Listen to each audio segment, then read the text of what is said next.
وَلَقَدْ يَسَّرْنَا الْقُرْآنَ لِلذِّكْرِ فَهَلْ مِن مُّدَّكِرٍ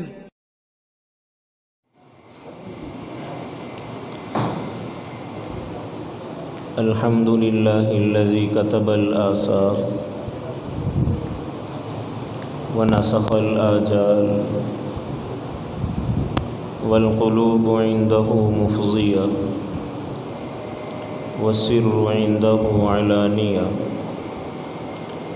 الحلال ما أحل والحرام ما حرم والدين ما شرع والأمر ما قضى الخلق خلق والعبد عبد وهو الله رؤوف رحيم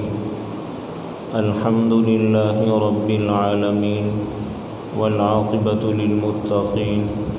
والصلاة والسلام على سيد الأنبياء محمد خاتم النبيين وعلى آله وأصحابه أجمعين وعلى كل من تبعهم بإحسان إلى يوم الدين أعوذ بالله من الشيطان الرجيم بسم الله الرحمن الرحيم لقد كان لكم في رسول الله أسوة حسنة وقال النبي صلى الله عليه وسلم المرء مع من أحب وقال النبي صلى الله عليه وسلم من أحيا سنتي فقد أحبني ومن أحبني كان معي في الجنة صدق الله العظيم وصدق رسوله النبي الكريم ونحن على ذلك لمن الشاهدين والشاكرين والحمد لله رب العالمين.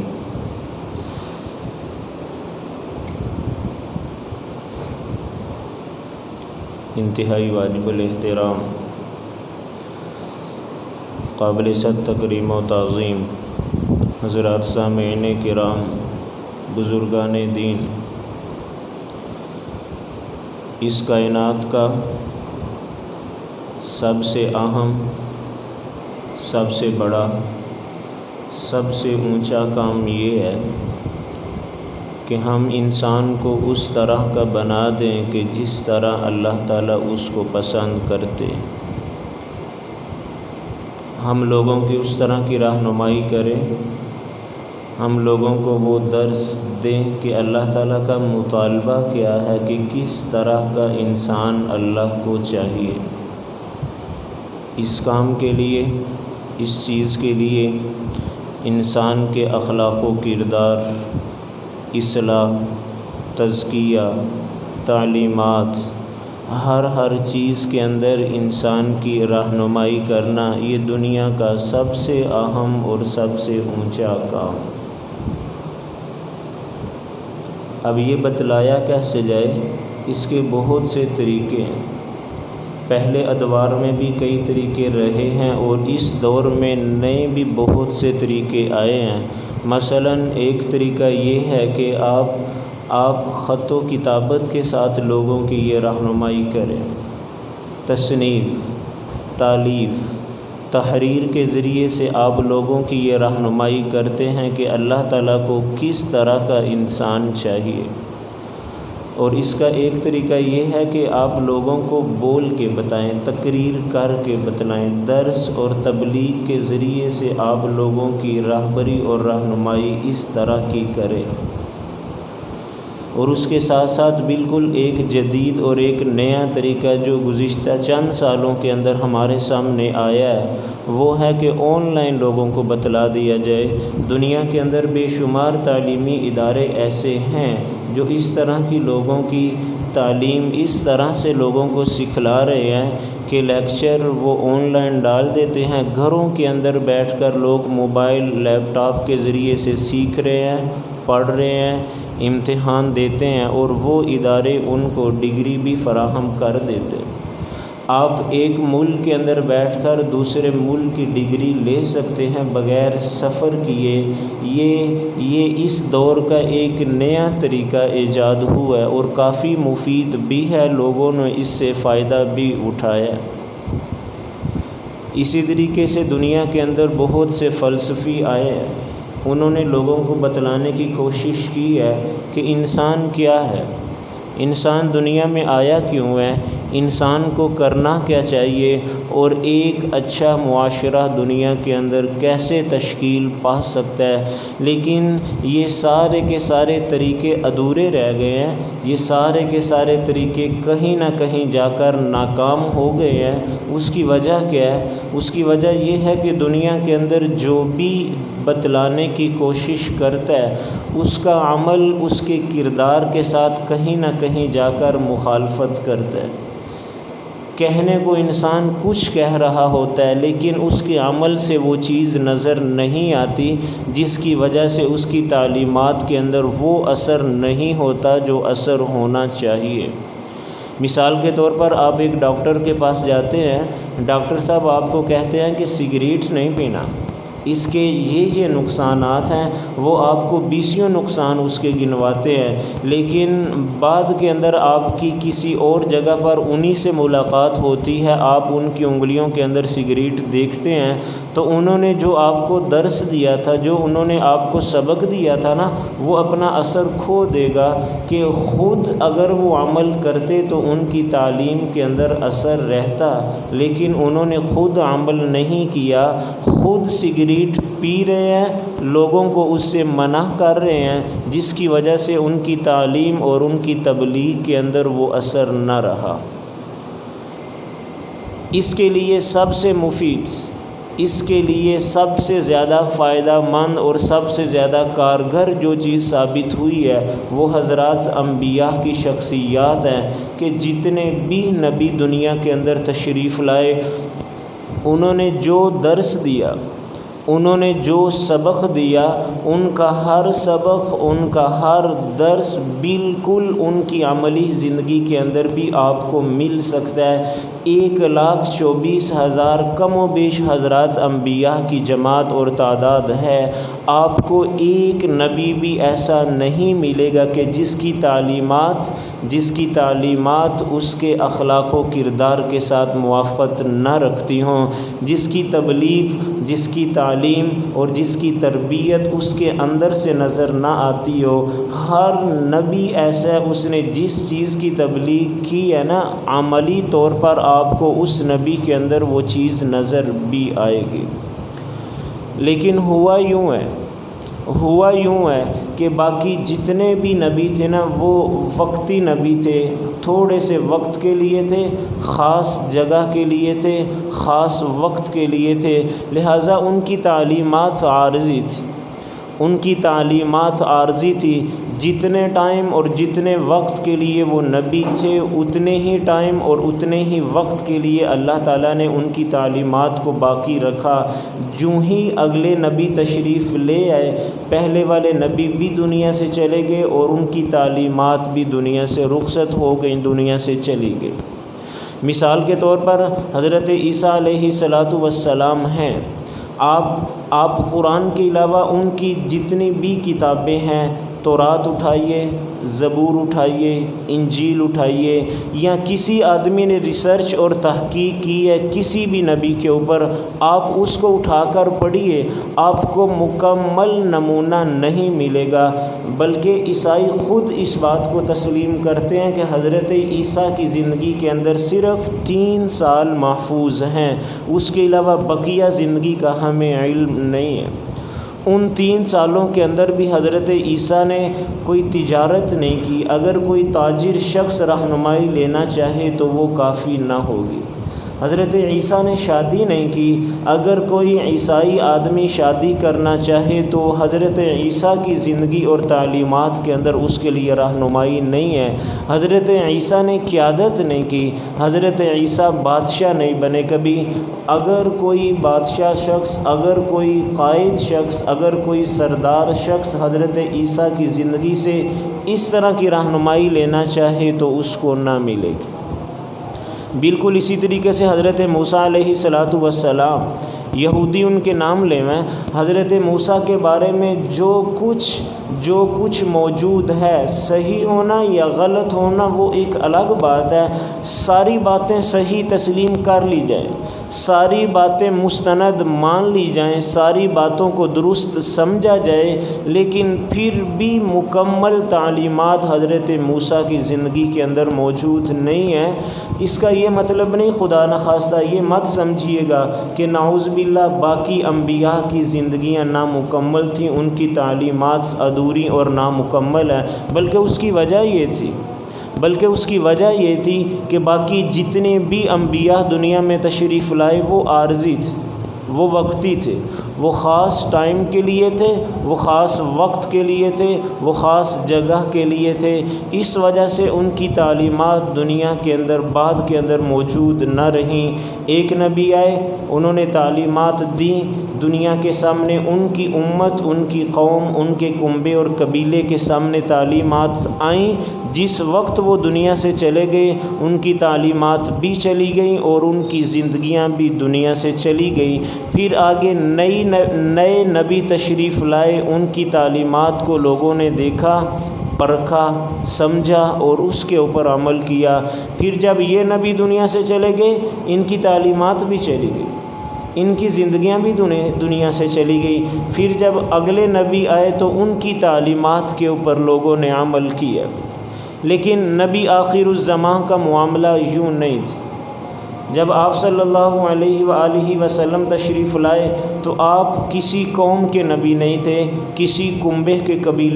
قبیلے کے نبی نہیں تھے، خاص وقت کے لیے نبی نہیں تھے، بلکہ اللہ تعالیٰ نے فرمایا قُلْ يَا أَيُّهَا النَّاسُ إِنِّي رَسُولُ اللَّهِ إِلَيْكُمْ جَمِيعًا، اے میرے حبیب لوگوں کو بتلا دیجئے،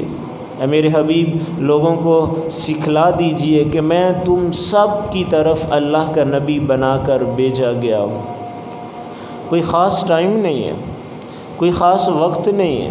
کوئی خاص علاقہ نہیں ہے، اور آپ آخری نبی ہیں۔ آپ کے بعد کوئی نبی بھی نہیں، آپ کے بعد کوئی رسول بھی نہیں، آپ کے بعد کوئی کتاب، کوئی شریعت، اور آپ کی امت کے بعد کوئی نئی امت بھی نہیں ہے۔ یہ سارا کچھ آپ نے خود وضاحت سے فرما دیا۔ آپ نے ایک دفعہ فرمایا کہ میری مثال اس اینٹ کی سی ہے کہ ایک آدمی نے بڑا خوبصورت محل تعمیر کروایا، خوبصورت محل، لیکن اس کے اندر ایک اینٹ کی جگہ باقی ہے، ایک اینٹ کی جگہ خالی ہے۔ دیکھنے والے جب اس محل کو دیکھتے ہیں، وہ خالی جگہ اور ایک اینٹ کی جگہ کو دیکھتے ہیں تو بڑا تعجب کرتے ہیں کہ محل تو بڑا خوبصورت ہے، لیکن کاش کہ یہ اینٹ کی جگہ خالی نہ ہوتی۔ تو آپ نے فرمایا میں وہ خالی اینٹ ہوں، میرے آنے کے بعد اللہ نے نبوت اور رسالت والے محل کو پورا کر دیا ہے، لہٰذا میرے بعد نہ ہی کوئی نبی ہے اور میرے بعد نہ ہی کوئی رسول ہے۔ آپ آخری نبی ہیں، آپ آخری رسول ہیں، آپ کے بعد کوئی نبی نہیں، آپ کے بعد کوئی رسول نہیں۔ اس وجہ سے ہمیں اب ایسی تعلیمات کی ضرورت تھی کہ جو قیامت کی صبح تک چلتی اور ہر شخص کے لیے اس کے اندر رہنمائی موجود ہوتی، چھوٹی سی چھوٹی بات سے لے کر بڑی سی بڑی بات تک ہر چیز کے اندر رہبری اور رہنمائی ہوتی۔ اس کے لیے اللہ نے اپنے آخری نبی کو بھیجا اور آپ نے ہر طرح کی تعلیم اور تبلیغ امت کے لیے کی ہے۔ یہاں تک کہ کافروں نے ایک دفعہ سوال کیا، کافروں نے صحابہ سے ایک دفعہ پوچھا کہ کیا تمہارا نبی تمہیں بیت الخلاء جانے کا طریقہ بھی بتلاتا ہے، باہر آنے کا طریقہ بھی بتلاتا ہے؟ وہ یہ سمجھ رہے تھے کہ نبی کا مقام تو بہت اوپر ہے،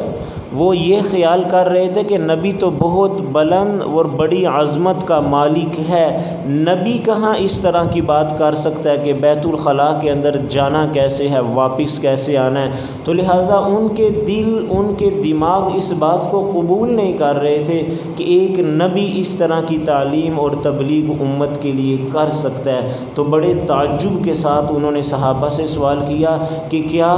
کیا تمہارا نبی تم کو بیت الخلا جانے کا اور آنے کا طریقہ بھی بتلاتا ہے؟ تو صحابہ نے بے فکر ہو کر، صحابہ نے بڑے جوش کے ساتھ اور صحابہ نے بڑی جرت کے ساتھ یہ جواب دیا، ہاں کہ ہمارے نبی ہمیں بیت الخلا جانے کا اور آنے کا طریقہ بھی بتلاتے ہیں۔ یہ تو پھر ایک چھوٹی سی چیز ہے، اس سے آگے ہر شخص کی نجی زندگی ہے، ہر شخص کی پرسنل زندگی ہے، اپنی بیوی کے ساتھ، اپنے بچوں کے ساتھ، اپنی گھریلو زندگی۔ اللہ کے نبی نے اس کو بھی چھپا کے نہیں رکھا اور صراحتاً صحابہ سے کہہ دیا تھا کہ جہاں بات شریعت کی آئے پھر شرم و حیا نہیں ہے،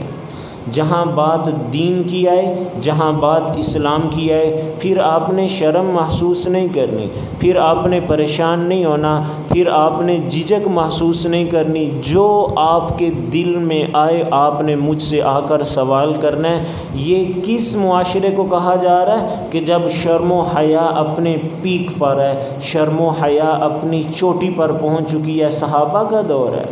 صحابیات کا دور ہے، امہات المؤمنین کا دور ہے، اللہ کے نبی کا دور ہے کہ اس دور کی شرم و حیا قیامت کی صبح تک نہیں آ سکتی، لیکن اللہ کے نبی نے صحابہ سے کہہ دیا تھا اگر تمہیں کسی بھی چیز کی ضرورت پڑے تو آپ نے شرم و حیا محسوس نہیں کرنی، بلا جھجک مجھ سے آ کر سوال کرنا، میں تم کو سارا کچھ بتلا دوں گا۔ اور پھر قربان صحابہ کے اوپر، صحابہ نے کوئی چیز چھپائی نہیں ہے، صحابہ نے کہیں شرم محسوس کی نہیں ہے، بلکہ اللہ کے نبی سے بھی پوچھتے رہے، اور آپ کی دنیا سے پردہ فرما جانے کے بعد امہات المؤمنین کے پاس بھی صحابہ پردے میں تشریف لاتے اور آ کر اپنے سوالات حضرات امہات المؤمنین سے پوچھا کرتے تھے۔ تو اس سے پتہ چلا کہ اللہ کے نبی کے آ جانے کے بعد پھر کوئی بھی چیز دنیا سے مخفی اور پوشیدہ نہیں ہے۔ آپ اللہ کے نبی کی 23 سالہ زندگی کا مطالعہ کیجئے، آپ کو اندازہ ہوگا، آپ کو پتہ چلے گا کہ اس 23 سالہ دور کے اندر اللہ نے اپنے نبی کو کن کن ادوار سے گزارا۔ کسی بھی شخص کے لیے کہیں کسی چیز کو اللہ نے مخفی نہیں رہنے دیا۔ صرف ایک 23 سالہ زندگی تو ہے، ہمارے ہاں ایک 23 سالہ زندگی بڑی تھوڑی سی ہے، لیکن اللہ کے نبی کی آپ زندگی تو دیکھیے، اور اللہ تعالیٰ کی اپنے لوگوں کے ساتھ، اپنے مخلوق کے ساتھ، انسانوں کے ساتھ پیار اور محبت تو دیکھیے کہ اللہ تعالیٰ نے اپنے نبی کو اس مختصر سی زندگی کے اندر کن کن ادوار سے گزارا ہے، کن کن حالات سے گزارا ہے کہ ایک وقت وہ تھا کہ آپ مکہ سے نکل رہے ہیں ہجرت کے ارادے سے کہ وہاں رہنا مشکل ہو گیا، وہاں رہنا دشوار ہو گیا، وہاں کے ظلم، ستم، تکالیف آپ سے سہی نہیں جا رہی، آپ سے برداشت کی نہیں جا رہی، آپ نے 13 سال تک ان کا سامنا کیا ہے، ان کو برداشت کیا ہے، لیکن جب معاملہ برداشت سے آگے بڑھا تو پھر آپ اپنے ایک غلام کو ساتھ لے کر، ابو بکر کو، اور ایک کو اپنے بستر کے اوپر سلا کر آپ وہاں سے رات کے اندھیرے کے اندر آپ چپ کے وہاں سے نکل گئے۔ یاد رکھنا، اپنا شہر چھوڑنا، اپنا کنبہ چھوڑنا، اپنا قبیلہ چھوڑنا، جہاں پر بچپن گزرا اس جگہ کو چھوڑنا، یہ علامت ہے مظلومیت کی، حد کی، یہ اشارہ اور یہ کنایہ ہے کہ ظلم اپنے پیک اور اپنی چوٹی پر پہنچ چکا ہے، اب یہاں نہیں رہا جا سکتا۔ تو اللہ کے نبی صرف ایک دوست کو ساتھ لے کر وہاں سے نکلے ہیں۔ ایک دور یہ تھا، اور صرف چند سال گزرے ہیں، صرف 7-8 سال کا مختصر سا عرصہ گزرا ہے، آپ اسی مکہ کے اندر فاتح بن کر داخل ہو گئے ہیں، اور ایسے فاتح بنے ہیں، ایسے قائد بنے ہیں کہ لوگوں کی زندگیاں آپ کے آنکھوں کے اشارے کے اوپر آ گئی ہیں۔ جب آپ فاتح بن کر مکہ کے اندر داخل ہوئے ہیں، جنہوں نے پہلے آپ کو تکلیفیں دی تھی، آپ کو تنگ کیا تھا، آپ کو نکالا، آپ کو قتل کرنے کی جنہوں نے سازشیں کی تھیں، اب وہ سر جھکائے کھڑے ہیں، آنکھیں بند کیے کھڑے ہیں کہ ابھی اشارہ ہوگا اور ہمارا سر اتار دیا جائے گا۔ ایک بڑا گستاخ شخص، شاتم، اللہ کے نبی کو ہمیشہ گالیاں دیتا، آپ کے خلاف اشعار بولا کرتا تھا۔ آپ حرم کے اندر بیٹھے ہوئے ہیں، وہ آپ کے پاس آیا اور آ کر کہا یا رسول اللہ معافی کا طالب ہوں، آپ مجھے معاف کر دیجئے۔ تو آپ نے فرمایا ٹھیک ہے جاؤ، میں نے معاف کیا۔ تو صحابہ کو یہ بات پسند نہ آئی، صحابہ نے کہا یا رسول اللہ اس نے آپ کو گالیاں دی ہیں، اس نے آپ کے خلاف اشعار بولے ہیں، اس نے گالم گلوچ کیا ہے، آپ اس کو قتل کروا دیتے۔ تو آپ نے فرمایا اس کے معافی مانگنے سے پہلے تم اگر اس کا سر قلم کر دیتے تو ٹھیک تھا، لیکن جب اس نے معافی مانگ لی ہے تو مجھے پھر اچھا نہیں لگا کہ میں اس کو معاف نہ کرتا۔ تو صحابہ نے کہا یا رسول اللہ ہم آپ کی اجازت کے بغیر کچھ نہیں کر سکتے، آپ صرف ایک آنکھ کا اشارہ کر دیتے، آپ صرف پلک سے اشارہ کر دیتے کہ اس کا سر قلم کر دیا جائے۔ تو آپ نے فرمایا نبی کو یہ بات زیب نہیں دیتی کہ نبی آنکھوں سے اشارے کرے، تم میرے اشارے سے پہلے اس کا سر اڑا دیتے تو اچھا تھا۔ بات کرنے کا مقصد یہ ہے کہ لوگوں کی زندگیاں آپ کے آنکھ کے اشارے کے اوپر کھڑی تھی کہ آپ اشارہ کریں سر قلم کر دیا جائے، آپ خود سر اتاریں یا آپ زبان سے کہیں یہ تو بہت دور کی بات ہے، آپ صرف آنکھ کا اشارہ کریں تو سر قلم کر دیا جائے گا۔ ایک وقت تھا کہ آپ وہاں سے چھپ کر نکلے ہیں اور ایک وقت تھا کہ لوگوں کی زندگیاں آپ کے آنکھوں کے اشارے کے اوپر آ کر رک گئی ہیں۔ آپ اپنے نبی کی زندگی کا مطالعہ کیجئے، آپ کو کہیں فقر نظر آئے گا، فقر، بھوک، پیاس۔ ایک دفعہ اللہ کے نبی رات کو لیٹے ہوئے ہیں تو آپ کبھی یوں کروٹ بدلتے ہیں، کبھی یوں کروٹ بدلتے ہیں، اماں عائشہ پاس ہیں، وہ دیکھ رہی ہیں، تھوڑی دیر وہ آپ کو دیکھتی رہیں تو پھر ان سے برداشت نہ ہوا، انہوں نے کہا یا رسول اللہ کوئی تکلیف ہے، بیماری ہے، پریشانی ہے، میں کافی دیر سے آپ کو پریشان دیکھ رہی ہوں۔ آپ نے فرمایا نہیں عائشہ، آپ نے فرمایا نہیں عائشہ بیماری نہیں ہے، عائشہ بھوک بہت زیادہ لگی ہے۔ ایک دفعہ آپ کو بھوک لگی، بھوک نے جب آپ کو پریشان کیا نا تو آپ باہر نکلے، آگے ابو بکر کو آتے ہوئے دیکھا تو آپ نے چہرہ پاڑ لیا کہ ابو بکر کو بھی بھوک لگی ہے، آپ نے ان کا ہاتھ پکڑا، کہا کہ چلو آگے چلتے ہیں، آگے سے عمر آ گئے، ان کا بھی چہرہ پاڑ لیا کہ عمر کو بھوک لگی ہے۔ تینوں ایک انصار صحابی کے گھر میں گئے، ایک انصاری کے گھر میں گئے اور کہا کہ ہم آج آپ کے مہمان ہیں، ہم نے کھانا آپ کے پاس کھانا ہے۔ وہ بڑے خوش ہوئے، باغے باغے گئے، اپنے باغ سے انگور توڑ کر لائے، دھو کر آپ کو انگور پیش کیے، آپ کھانے لگے۔ وہ چھری لے کر باہر نکلے کہ کسی جانور کو ذبح کر کے کھانا تیار کریں۔ تو آپ نے فرمایا بات سنو، کہاں جا رہے؟ انہوں نے کہا یا رسول اللہ بکری ذبح کرنے جا رہا ہوں۔ آپ نے فرمایا دودھ والا جانور ذبح نہ کرنا، دودھ والے جانور کی زیادہ ضرورت لوگوں کو ہے ہم سے، کوئی ایسا جانور ذبح کرنا کہ جو دودھ نہ دیتا ہو۔ انہوں نے جانور ذبح کیا، گوشت بنایا، تیار کیا، اللہ کے نبی کو پیش کیا، سامنے روٹی رکھی گئی، آپ نے روٹی کے اوپر 2-3 بوٹیاں رکھیں اور ابو بکر سے کہا ابو بکر جاؤ عائشہ کو دے کر آؤ، 3 دن ہو گئے ہیں عائشہ نے بھی کچھ نہیں کھایا۔ ابو بکر 3 دن ہو گئے ہیں عائشہ نے بھی کچھ نہیں کھایا، یہ عائشہ کو دے کر آؤ۔ تو نبی نے یہ حالات بھی دیکھے ہیں، اور نبی نے یہ حالات بھی دیکھے ہیں کہ مسجد نبوی کے اندر مال غنیمت کا ڈھیر لگا ہوا ہے، مال غنیمت کا ڈھیر لگا ہوا ہے، ایک مجاہد کو اللہ کے نبی 100 اونٹ اور 100 درہم اور دینار پیش کر رہے ہیں، تقسیم کر رہے ہیں، بانٹ رہے ہیں۔ یہ مختلف ادوار اللہ کے نبی کی زندگی کے اندر آئے ہیں۔ اللہ کے نبی نے جنگیں بھی لڑی ہیں، صرف 10 سالوں کے اندر اللہ کے نبی 27 غزوات کے اندر آپ نے خود شرکت کی ہے، اور بے شمار غزوات وہ تھے کہ جس کے اندر آپ خود شریک نہیں ہو سکے، آپ قائد بھی بنے ہیں، آپ لیڈر بھی بنے ہیں،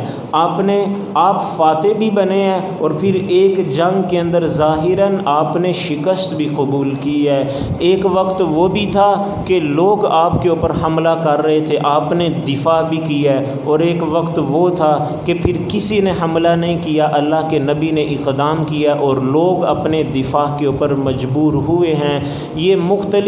مختلف ادوار اور مختلف طور و طریقوں کے ساتھ اللہ اپنے نبی کو آپ کے سامنے لا رہے تھے کہ تاکہ قیامت کی صبح تک کے لیے کوئی شخص یہ نہ کہہ سکے کہ میرے لیے راہبری نہیں ہے، مجھے درس نہیں ملا، مجھے سبق نہیں ملا۔ پھر اللہ کے نبی نے 11 شادیاں کی ہیں، کنواری سے بھی کی ہے، حضرت عائشہ اپنی سے برابر والی لڑکی سے بھی کی ہے، اپنی سے بڑی لڑکی سے بھی کی ہے، غریب سے بھی کی ہے، مالدار خاتون سے بھی کی ہے، مطلقہ سے بھی کی ہے، بیوہ سے بھی کی ہے، عرب سے بھی کی ہے، عجم سے بھی کی ہے۔ اس وجہ سے نہیں کہ نعوذ باللہ آپ کو لڑکیوں کی ضرورت تھی، نہیں، جو ہستی ان آنکھوں سے اللہ کا دیدار کر لے اور جنت کو دیکھ کر آ جائے، دنیا کی خاتون اور دنیا کی لڑکیاں اس کے سامنے کیا حیثیت رکھتی ہیں۔ صرف یہ مجھے اور آپ کو درس دینا تھا کہ شادی چھوٹی لڑکی سے بھی کی جا سکتی ہے، کنواری سے بھی کی جا سکتی ہے، مطلقہ اور بیوہ سے بھی کی جا سکتی ہے، کنبے اور قبیلے میں بھی کی جا سکتی ہے، باہر بھی کی جا سکتی ہے، اپنے ملک میں بھی کی جا سکتی ہے اور اپنے ملک سے باہر بھی کی جا سکتی ہے۔ اگر اللہ کے نبی صرف ایک خاتون سے شادی کرتے تو پھر اگر کوئی شخص زندگی کے اندر دوسری شادی کرنا چاہتا تو اس کے لیے درس نہ ہوتا، اس کے لیے سبق نہ ہوتا، اس کے لیے رہنمائی نہ ہوتی۔ اللہ نے اپنے نبی کو 11 شادیوں کی اجازت دے کر میرے اور آپ کے لیے درس چھوڑا،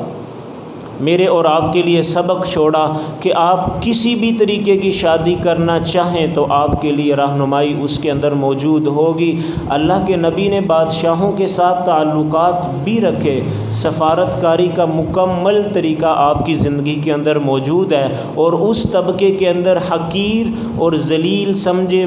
سمجھی جانے والی 2 مخلوقیں، 2 چیزیں، ایک عورت اور ایک غلام، جس کو عرب کچھ بھی نہیں سمجھتے تھے، خاتون کو بھی عرب کچھ نہیں سمجھتے، غلام کو بھی عرب کچھ بھی نہیں سمجھتے تھے۔ اللہ کے نبی نے ان کو بھی وہاں سے اٹھایا اور اپنے مقام پر لا کر کھڑا کر کے ان کا مقام اور مرتبہ بھی لوگوں کے سامنے واضح کر دیا۔ حتیٰ کہ آپ 23 سالہ زندگی کا مطالعہ کیجئے، آپ اللہ کے نبی کی 23 سالہ زندگی کو پڑھیے، آپ کو پتہ چل جائے گا کہ ایک ہی شخصیت ہے، صرف 23 سالوں کے اندر اللہ نے کن حالات سے گزار کر لوگوں کو بتلا دیا کہ ہر شخص کے لیے اس کے اندر راہبری اور رہنمائی موجود ہے۔ قیامت کی صبح تک کوئی بادشاہ ہو تب، کوئی فقیر ہو تب، کوئی پڑھا لکھا ہو تب، کوئی ان پڑھ ہو تب، کوئی شخص کھڑا ہو کر یہ نہیں کہہ پائے گا کہ میرے لیے اللہ کے نبی کی زندگی کے اندر کوئی رہنمائی، کوئی درس، کوئی سبق موجود نہیں ہے۔ یہ اللہ نے اپنے نبی کو یہ سارا کچھ دیا ہے، اور یہ تو 23 سال وہ ہیں کہ جو نبوت کے بعد ہے، اور جو نبوت سے پہلے والے 40 سال ہیں آپ وہ اٹھائیے، آپ کو اس کے اندر بھی حیرت انگیز باتیں ملیں گی کہ کس طرح اللہ نے اپنے نبی کے بچپن کو، لڑکپن کو اور جوانی کو کس طرح محفوظ کر کے امت تک پہنچا دیا، لوگوں تک پہنچا دیا۔ ہمارے پاس اتنی خوبصورت شخصیت تھی، ہمارے پاس اتنا خوبصورت آئیڈیل تھا، ہمارے پاس اتنا بڑا راہبر اور رہنما موجود تھا، لیکن امت کی بدقسمتی دیکھیے، لیکن امت کی حالت دیکھیے، المیہ دیکھیے کہ آج کسی نے بھی اپنے نبی کی زندگی اور سیرت کو پڑھنا گوارا نہیں کیا، کسی کے پاس اتنا ٹائم ہی نہیں، کسی کو اپنے نبی سے اتنی محبت ہی نہیں ہے۔ شاید ہم یہ سمجھتے ہیں کہ ہمارے نبی صرف چند دنوں کے لیے ہیں، صرف چند دن خوشیاں منائیں، جشن منایا، پھر ساری زندگی اپنی منچاہی زندگی گزاری۔ یاد رکھنا، نبی صرف چند دنوں کے لیے نہیں تھے،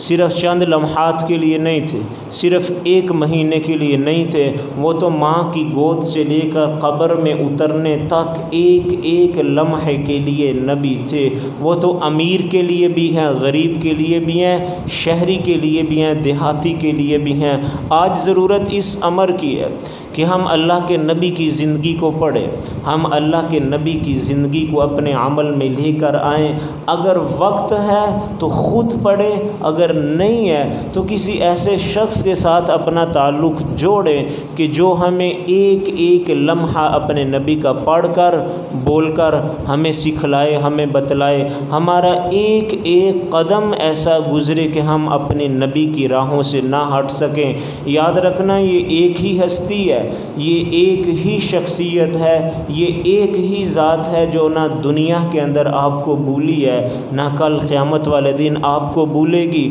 امت کے اوپر لازم تھا،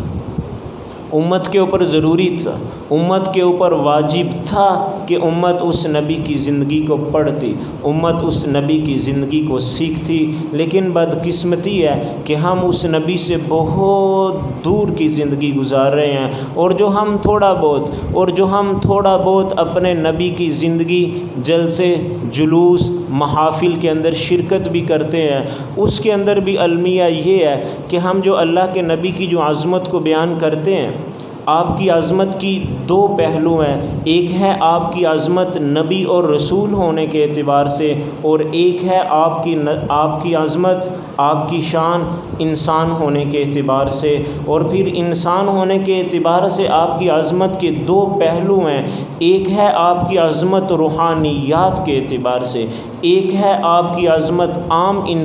انسانی معاملات کے اندر۔ یاد رکھنا جہاں تک آپ کی عظمت ہے نبی اور رسول ہونے کے اعتبار سے، اس کا ادراک ہمارے لیے ممکن ہی نہیں ہے،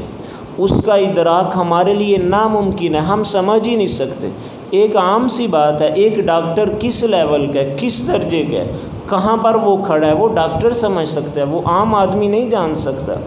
ایک انجینئر کس لیول کا ہے، وہ انجینئر بتلائے گا، وہ ڈاکٹر نہیں بتلائے گا۔ ایک پولیس افسر، ایک فوجی افسر، ایک جنرل، ایک کرنل، وہ کس لیول کا ہے، اسی لائن کے آدمی بتلائیں گے، دوسری لائن کے آدمی نہیں بتلا سکتے۔ اس وجہ سے آپ نبی ہیں،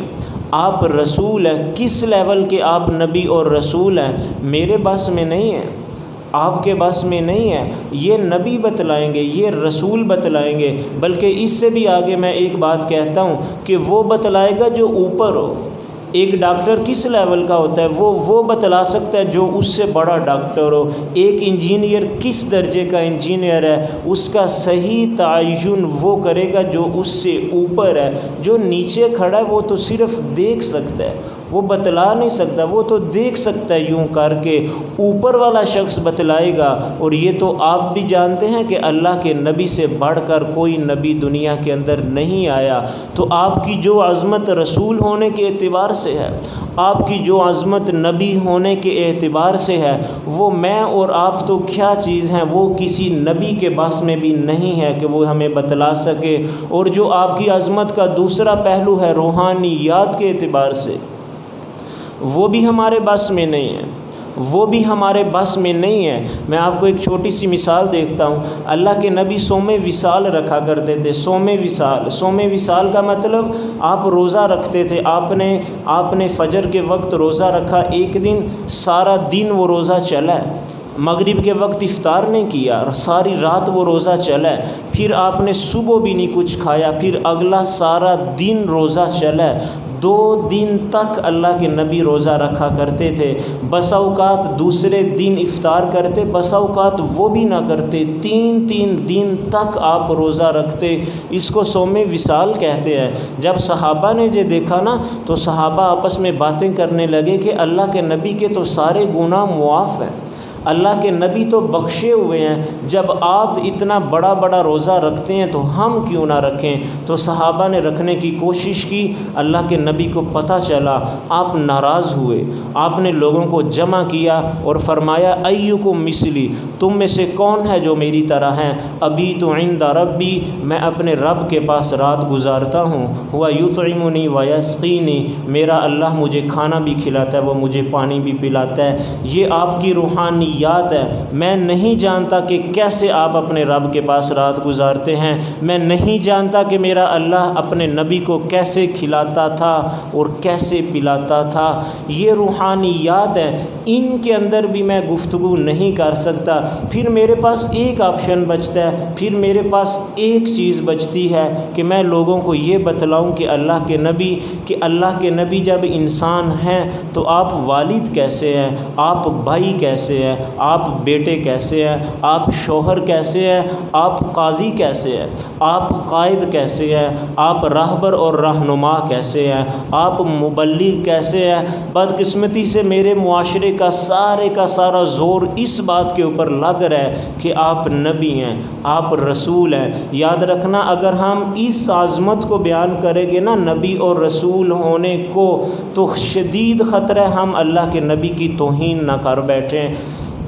ایک چھوٹا سا قصہ سناتا ہوں، آپ کو یہ بات صاف پتہ چل جائے گی۔ ایک دیہاتی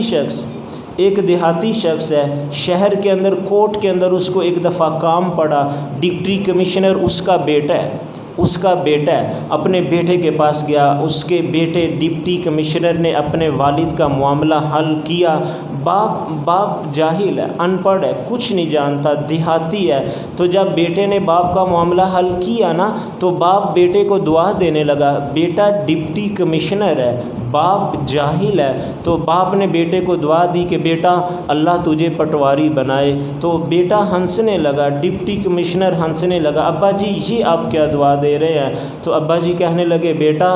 جو کام کرنے کے لیے تجھے 1 مہینہ لگا ہے، یہ کام چند سال پہلے پٹواری نے 2 دنوں کے اندر میرا کروا دیا تھا۔ تو مجھے یہ محسوس ہوا کہ شاید پٹواری تجھ سے بڑا ہے، کہ جو کام تو نے 1 مہینے میں کیا تھا وہ پٹواری نے 2 دنوں کے اندر کر دیا تھا۔ تو ہم اللہ کے نبی کی عظمت، آپ کی رفعت، آپ کی شان سے جاہل ہے۔ ہم آپ کی عظمت بیان کرتے کرتے وہ دیہاتی کی طرح کہیں کچھ نہ کہہ بیٹھے کہ آپ کی عظمت تو بہت بڑی ہے، ہمارا دل و دماغ بہت چھوٹا ہے، اس کے اندر وہ نہیں سما سکتا۔ تو کہیں بیان کرتے کرتے ہم دیہاتی کی طرح یہ نہ ڈپٹی کمشنر کو کہہ بیٹھیں کہ اللہ آپ کو پٹواری بنائے۔ یہ میرے معاشرے کا المی ہے کہ ہمارا سارا زور، ہماری ساری طاقت، ہماری ساری محنت اس بات پر لگ رہی ہے کہ آپ نبی ہیں، آپ رسول ہیں۔ آپ شوہر کیسے ہیں کوئی بھی نہیں بتلا رہا، آپ بیٹے کیسے ہیں کوئی بھی نہیں بتلا رہا، آپ قاضی کیسے ہیں کوئی بھی نہیں بتلا رہا، آپ جرنیل کیسے ہیں کوئی بھی نہیں بتلا رہا، آپ پڑوسی کیسے ہیں کوئی بھی نہیں بتلا رہا۔ آپ نے ایک معاشرے کو تشکیل دی ہے، وہ معاشرہ کیسا تھا کوئی بھی نہیں بتلا رہا۔ اصل میں گفتگو اس کے اوپر کرنے کی ہے۔ میری ایک خواہش ہے، میں ایک تمنا رکھتا ہوں، دل کے اندر ایک آرزو رکھتا ہوں کہ اللہ طاقت دے، ہمت دے، تھوڑا سا ٹائم دے، یہ نوجوان نسل کے دل کے اندر میں اپنے نبی کی زندگی اتارنا چاہتا ہوں۔ ان کو میں اس مدینہ کے اندر چھوڑ کر آنا چاہتا ہوں۔ یہ ایک ایک قدم اور ایک ایک سانس اس ہستی کو دیکھ کر لیں، اس ہستی کو دیکھ کر یہ قدم اٹھائیں۔ اگر اللہ نے ہمت دی، طاقت دی، وقت دیا، تو آپ کے نبی کی زندگی کے اندر سے جو اہم اور ضروری چیزیں ہیں، میں ضرور اس قوم، اس لوگوں اور اس نوجوان نسل کے سامنے رکھوں گا۔ اللہ تعالیٰ سے دعا ہے اللہ تعالیٰ عمل کرنے کی توفیق عطا فرمائے۔